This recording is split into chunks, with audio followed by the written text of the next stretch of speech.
Assalamualaikum warahmatullahi wabarakatuh.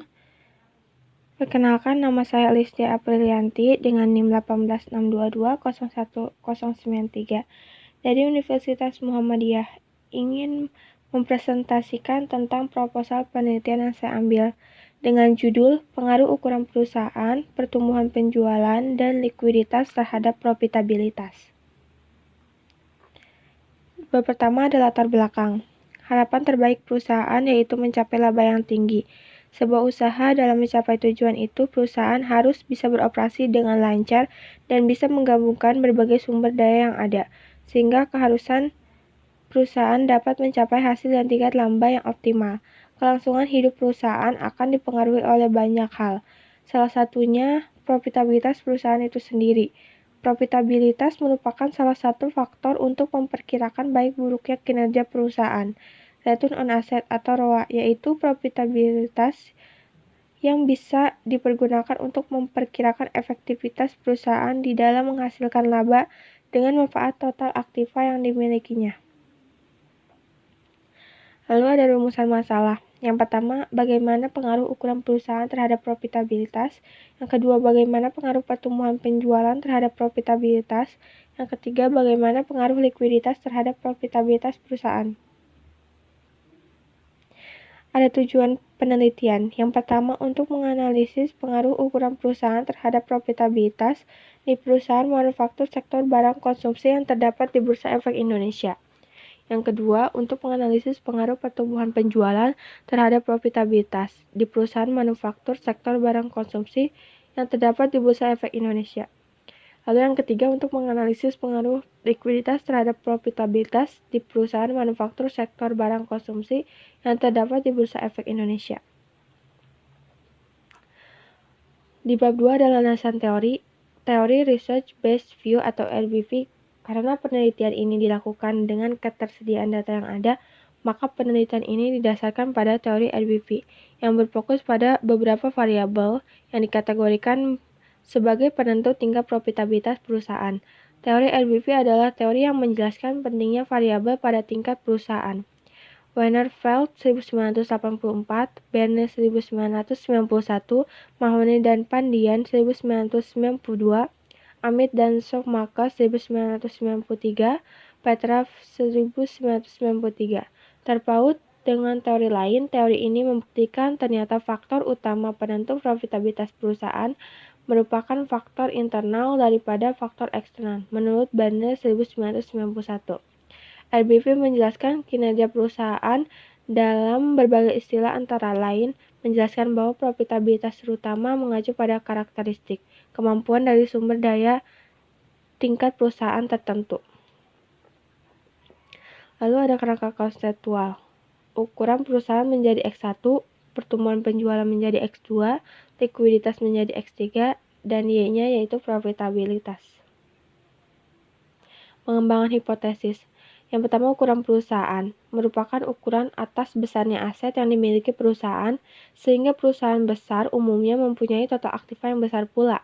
Penelitian menurut Putra dan Badja 2015, ukuran perusahaan berpengaruh negatif tapi tidak signifikan terhadap profitabilitas.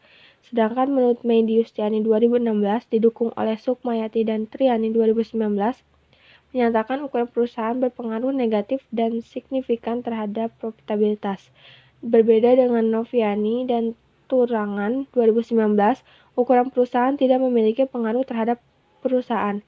Selain itu, menurut Francisca dan Wijaja 2019, ukuran perusahaan berpengaruh secara positif signifikan terhadap profitabilitas. Nah, berdasarkan perbedaan hasil penelitian sebelumnya, maka peneliti melakukan penelitian dengan hipotesis ukuran perusahaan berpengaruh secara signifikan terhadap profitabilitas. Nah, yang kedua ada pertumbuhan penjualan. Penjualan merupakan bagian penting dalam aktivitas. Salah satu sumber pendapatan berasal dari penjualan. Jika perusahaan dapat mencapai sasaran penjualan yang tepat, maka akan menambah pendapatan yang akan diperoleh perusahaan. Perusahaan juga harus mengelola dengan baik dan optimal, maka akan berdampak kepada tingkat profit yang akan diperoleh perusahaan. Menurut penelitian dari Putra dan Badja 2015 mengatakan pertumbuhan penjualan berpengaruh negatif dan tidak signifikan terhadap profitabilitas. Namun berbeda dengan Francisca dan Wijaja dan didukung penelitian Farhan DKK 2016 bahwa ukuran perusahaan berpengaruh positif signifikan terhadap profitabilitas. Dan menurut Mediustiani 2016, berdasarkan perbedaan hasil penelitian sebelumnya, maka peneliti melakukan penelitian dengan hipotesis pertumbuhan penjualan berpengaruh secara signifikan terhadap profitabilitas. Lalu ada likuiditas. Likuiditas yang dikelola dengan baik akan menyebabkan perolehan profitabilitas meningkat, dan sebaliknya. Jika likuiditas yang tidak dimanfaatkan dengan baik akan menyebabkan profitabilitas menurun. Menurut Francisca dan Wijaja 2019 serta Sukmiati dan Triani 2019 menyatakan likuiditas berpengaruh negatif dan signifikan terhadap profitabilitas. Berbeda dengan Putra dan Baja 2015 menyatakan bahwa likuiditas berpengaruh positif yang signifikan terhadap profitabilitas, dan menurut Noviani dan Turangan 2019 menyatakan likuiditas tidak memiliki pengaruh terhadap perusahaan. Berdasarkan perbedaan hasil penelitian sebelumnya, maka peneliti melakukan penelitian dengan hipotesis likuiditas berpengaruh secara signifikan terhadap profitabilitas. Metode penelitian. Yang pertama, jenis penelitian kasual.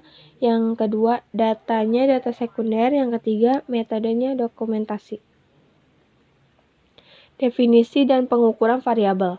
Variabel dependen. Profitabilitas adalah hasil akhir dari sejumlah kebijakan dan keputusan manajemen perusahaan.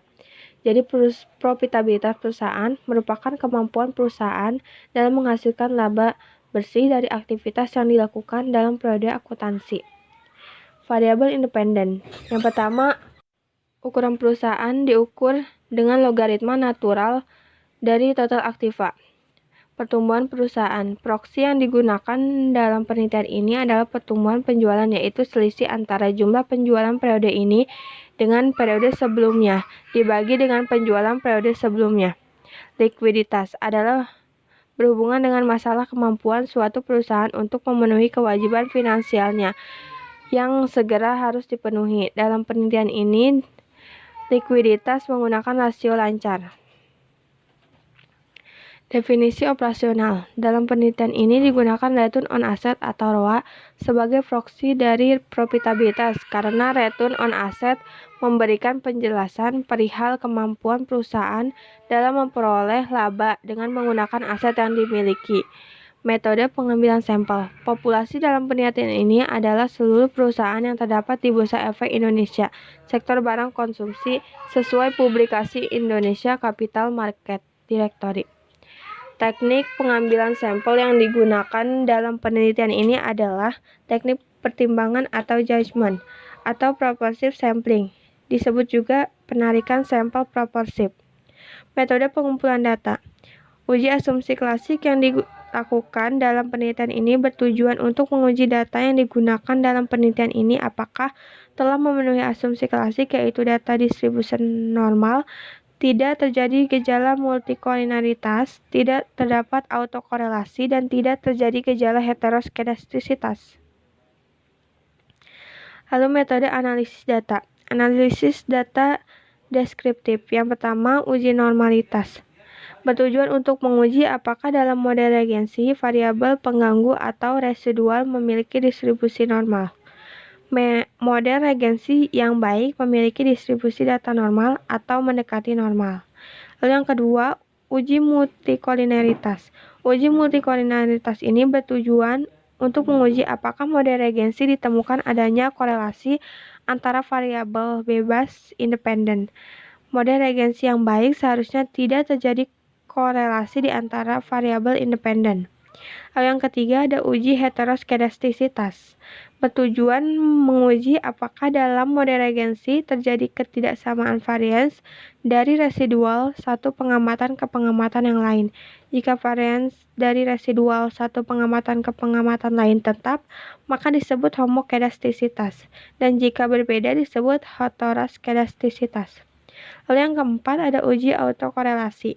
Uji autokorelasi bertujuan menguji apakah dalam model regensi linier ada korelasi antara kesalahan pengganggu pada periode T dengan kesalahan pengganggu pada periode T1 sebelumnya.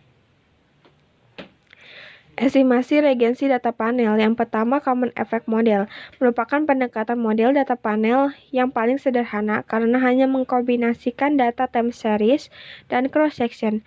Pada model ini tidak diperhatikan dimensi waktu maupun individu, sehingga diasumsikan bahwa perilaku data perusahaan sama dalam berbagai kurun waktu. Metode ini bisa menggunakan pendekatan Ordinary Least Square atau OLS atau teknik wadah terkecil untuk mengestimasi model data panel. Yang kedua, Fixed Effect Model. Model ini mengasumsikan bahwa perbedaan antara individu dapat diakomodasikan dari perbedaan intercept-nya. Untuk mengestimasi data panel model Fixed Effect menggunakan teknik variabel dummy untuk menangkap perbedaan intercept antar perusahaan. Perbedaan intercept bisa terjadi karena perbedaan budaya kerja, manajerial, dan intensif. Namun demikian, slope-nya sama antar perusahaan. Model estimasi ini sering juga disebut dengan teknik Least Square Dummy variable. Lalu yang ketiga ada Random Effect Model. Model ini akan mengestimasi data panel di mana variabel gangguan mungkin saling berhubungan antar waktu dan antar individu. Pada model random effect, perbedaan intercept diakomodasi oleh error terms masing-masing perusahaan. Keuntungan menggunakan model random effect yakni menghilangkan heteroskedastisitas. Model ini juga disebut dengan error component model atau teknik generalized least square. Ada teknik pemilihan model regensi data panel. Yang pertama, uji Cow adalah pengujian untuk menentukan model apakah common effect atau CE ataukah fixed effect atau FE yang paling tepat digunakan dalam estimasi data panel. Apabila hasil H0, pilihlah common effect. Jika H1, pilihlah fixed effect. Yang kedua, uji Hausman. Tes ini pengujian statistik untuk memilih apakah model fixed effect atau random effect yang paling tepat digunakan. Apabila hasil H0, pilihlah random effect. Jika H1, pilihlah fixed effect. Lalu yang ketiga ada uji large multiplier. Adalah uji untuk mengetahui apakah model random effect lebih baik daripada metode common effect digunakan. Apabila H0, pilih metode common effect. Jika H1, pilih random effect. Uji hipotesis, uji F. Ketepatan fungsi regensi sampel dalam menaksir nilai aktual dapat diukur dari goodness of fit-nya secara statistik. Setidaknya ini dapat diukur dari nilai koefisien determinasi R2, nilai statistik F, dan nilai statistik T. Lalu uji R2, koefisien determinasi pada intinya mengukur seberapa jauh kemampuan model dalam menerangkan variasi variabel dependen. Nilai koefisien determinasi adalah antara 0 dan 1. Nilai R2 yang kecil berarti kemampuan variabel-variabel independen dalam menjelaskan variabel dependen amat terbatas. Lalu uji T. Uji T digunakan untuk mengetahui apakah variabel-variabel bebas secara parsial berpengaruh nyata atau tidak terhadap variabel terikat. Derajat signifikan yang digunakan adalah 0,05. Lalu analisis regensi data panel. Analisis regensi yang mengkombinasikan data time series dan data cross-section yang dikenal dengan data panel. Materi ini diawali dengan deskripsi mengenai data panel. Selanjutnya membahas jenis-jenis model data panel, diikuti dengan penentuan model terbaik serta asumsi klasik yang berkaitan dengan regensi data panel.